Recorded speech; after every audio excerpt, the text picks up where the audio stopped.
ចាជំរាបសួរបងប្អូនទាំងអស់គ្នាអញ្ចឹងថ្ងៃនេះខ្ញុំនឹងមកធ្វើការចែករំលែកពាក្យពន្ធទៅនឹងប្រាក់ឧបត្ថម្ភសម្រាប់កម្មករនិយោជិតជាស្ត្រីនិងជាសមាជិកបសសនៅដំណាក់កាលទី2អញ្ចឹងដំណាក់កាលទី2ហ្នឹងគេហៅថាដំណាក់កាលពេលសម្រាលនៅពេលសម្រាលរដ្ឋាភិបាលនឹងផ្ដល់ប្រាក់ឧបត្ថម្ភជូនស្ត្រីមានផ្ទៃពោះដែលជាកម្មករនិយោជិតនឹងចំនួន80,000ណាសម្រាប់កូនមួយអញ្ចឹងសួរថាតើធ្វើដូចម្តេចដើម្បីទទួលបានប្រាក់ឧបត្ថម្ភហ្នឹងទី1នៅពេលដែលបងមានអាយុគួរចាប់ពី26សប្តាហ៍ឡើងអញ្ចឹងអាយុគួរចាប់ពី26សប្តាហ៍ឡើងបងត្រូវរៀបចំឯកសារទី1គឺអេកូចុងក្រោយបញ្ជាក់អំពីអាយុគួរអត្តសញ្ញាណប័ណ្ណប័ណ្ណបសសនិងគណនីធនាគារ AC ឬកាណាឌីយ៉ាអញ្ជើញទៅស្នាក់ការបសសណាមួយក៏បានដែរដើម្បីស្នើសុំទម្រង់ទាមទារប្រាក់ឧបត្ថម្ភ80,000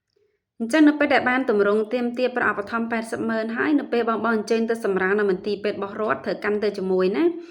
បញ្ជាក់ថាចំពោះប្រាក់ឧបត្ថម្ភ80,000នេះគឺលក្ខខណ្ឌទទួលបានលុះត្រាតែសម្រាលនៅមន្ទីរពេទ្យរបស់រដ្ឋករណីសម្រាលនៅមន្ទីរពេទ្យឯកជនឬដៃគូបសសឯកជនគឺអត់ទទួលបានប្រាក់ឧបត្ថម្ភនឹងទេណាអញ្ចឹងនៅពេលអញ្ជើញទៅសម្រាលនៅពេទ្យរដ្ឋសូមកាន់ឯកសារនឹងទៅជាមួយទម្រង់ទាមទារប្រាក់ឧបត្ថម្ភ80,000ទៅជាមួយក្រោយសម្រាលឲ្យក្រុមគ្រូពេទ្យជួយបំពេញព័ត៌មាននិងចុះហត្ថលេខាមានឈ្មោះរបស់ក្រុមគ្រូពេទ្យណាដែលជួយសម្រាលនឹងចា៎ចឹងសួរថាតើក្រោយសម្រាលត្រូវរៀបចំឯកសារអីគេខ្លះដើម្បីយកមកដាក់ទាមទារប្រាក់ឧបត្ថម្ភ80,000ហ្នឹងទី1គឺយើងត្រូវការលិខិតចេញពីមន្ទីរពេទ្យសម្បត្តិកំណើតកូននិងបានចាក់វ៉ាក់សាំងរបស់កូនអត្តសញ្ញាណប័ណ្ណប័ណ្ណបសសនិងគណនីធនាគារគណនីធនាគារសូមយកគណនីធនាគារដែលបងបានចុះឈ្មោះការមុនសម្រាលហ្នឹងយើងដាក់គណនីណាគឺយើងយកគណនីនឹងមកវិញណាចាអញ្ចឹងក្រោយសម្រាលដោយសារតែចំពោះស្ត្រីមានផ្ទៃស្ត្រីក្រោយសម្រាលគឺគាត់មានការពិបាកនៅក្នុងការធ្វើដំណើរអញ្ចឹងគ្រួសារអាចមកចុះឈ្មោះធ្វើការស្នើសុំជំនួសបានណាចានៅពេលដែលមកចុះឈ្មោះធ្វើការស្នើសុំប្រាក់ឧបត្ថម្ភ80,000ហ្នឹងមន្ត្រីបសសនឹងធ្វើការចេញទម្រង់មួយដែលគេហៅថាតារាងពិនិត្យសុខភាពក្រោយសម្រាលនេះគឺចូលដំណាក់កាលទី3ណាដំណាក់កាលក្រោយសម្រាលអញ្ចឹងក្រោយសម្រាលនេះគឺរដ្ឋាភិបាលនឹងផ្ដល់ការឧបត្ថម្ភ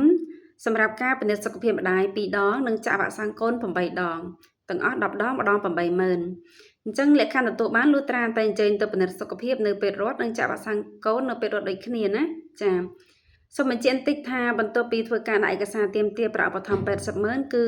មិនទទួលបានប្រាក់ឧបត្ថម្ភភ្លាមៗទេគឺរងចាំចន្លោះពី7ថ្ងៃទៅ10ថ្ងៃនៃថ្ងៃធ្វើការតាមស្ថានភាពជាក់ស្ដែងបើសិនជាឯកសារអត់មានបញ្ហាអីទេគឺដំណើរការនៃការឯកភាពឬក៏ការផ្ដល់លុយជូនគឺវាមានភាព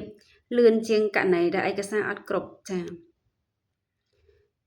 ចំណែកពាក្យពន្ធទៅនឹងការពិនិត្យសុខភាពក្រោយសម្រាលនិងការចាក់វ៉ាក់សាំងកូននៅក្នុងករណីបើសិនជាបង